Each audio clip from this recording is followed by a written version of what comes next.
Kasih karunia dan damai sejahtera dari Allah Bapa kita dan dari anaknya Tuhan Yesus Kristus menyertai kamu sekalian. Amin. Shalom, saudara-saudari sahabatku semua di dalam nama Tuhan Yesus. Firman Tuhan yang hadir menyapa kita di awal minggu ini, hari Senin tanggal 14 Oktober 2024, tertulis di dalam kitab Daniel pasal 4 ayat 32. Mari sahabatku semua, kita simak dan renungkan firman Tuhan yang menjadi kekuatan dan inspirasi untuk menjalani hari ini. Demikian. Engkau akan dihalau dari antara manusia, dan tempat tinggalmu akan ada di antara binatang-binatang di padang. Kepadamu akan diberikan makanan rumput seperti kepada lembu, dan demikianlah akan berlaku atasmu sampai 7 masa berlalu, hingga engkau mengakui bahwa Yang Maha Tinggi berkuasa atas kerajaan manusia dan memberikannya kepada siapa yang dikehendakinya.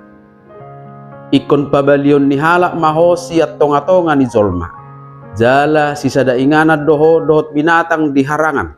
Jala lehonon naho mga duhut-duhut songol lobu. Pola 7 taon liling na masa tuho. Paima dung di parhato potroham sa guru di debata na tumibulido harazaon ni manusia. Jala di basa-basahon tu manang ise lomo ni rohana. Demikian firman Tuhan. Sahabat renungan harian, saudara-saudariku yang dikasihi Tuhan Allah, firman Tuhan hari ini adalah makna mimpi Raja Nebukadnezar yang dijelaskan oleh Daniel atau Belsasar, yaitu hukuman yang akan diberikan Tuhan kepada Raja Nebukadnezar oleh karena kesombongannya. Dan lewat nas hari ini kita perlu merenungkan hidup kita dalam sebuah relasi dengan Tuhan Sang Penguasa hidup dan pemilik sejarah kehidupan manusia. Kita diingatkan tentang perlunya kerendahan hati di hadapan Tuhan. Nebukadnezar, seorang raja dan penguasa yang sangat kuat, dibutakan oleh kesombongan dan merasa bahwa kekuasaannya adalah hasil dari usahanya sendiri. Namun Tuhan menunjukkan kepadanya bahwa kekuasaan dan kemuliaan yang dimiliki manusia hanyalah pinjaman dari Tuhan yang bisa diambilnya kapan saja, entah kita siap atau tidak siap, entah kita bisa terima atau tidak. Untuk itulah kita harus berusaha untuk tidak terjebak dalam kesombongan dan merasa bahwa semua pencapaian kita adalah hasil kerja keras kita semata. Segala yang kita miliki, baik itu kekuatan, kekuasaan, atau kesuksesan, berasal dari Tuhan, bukan dari diri kita sendiri. Kita juga diingatkan bahwa Allah berdaulat atas kehidupan kita. Tuhan yang kita sembah dalam nama Yesus Kristus adalah Allah yang Maha Kuasa dan berkuasa atas segala sesuatu, termasuk pemerintahan dan kehidupan manusia. Tidak ada kekuasaan yang lebih tinggi dari Allah, dan Dialah yang berdaulat penuh atas dunia ini.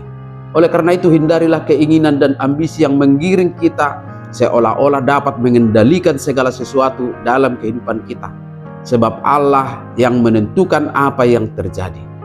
Kita perlu belajar untuk selalu berserah dan percaya pada rencana Tuhan atas kehidupan kita.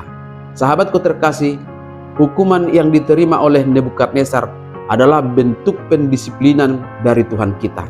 Memang oleh karena kesombongannya, Nebukadnezar harus hidup seperti binatang di padang selama 7 tahun sampai dia menyadari bahwa Tuhanlah yang memegang kendali. Pengalaman pahit ini adalah cara Tuhan untuk mengajarkan pelajaran penting tentang kerendahan hati dan pengakuan akan kedaulatannya. Dan demikianlah sahabatku semua, dalam kehidupan kita, Tuhan seringkali memakai pengalaman-pengalaman sulit untuk membentuk karakter kita dan membuat kita menyadari bahwa hanya Tuhanlah yang layak untuk disembah dan dihormati. Ketika kita menyadari kedaulatan Tuhan, maka Tuhan selalu siap untuk memulihkan hidup kita. Meski kita bisa terjatuh dalam kesombongan atau dosa, Tuhan selalu membuka pintu pemulihan bagi mereka yang datang dengan hati yang hancur dan dalam kerendahan hati memohon belas kasih Tuhan. Amin. Selamat beraktivitas, Tuhan memberkati.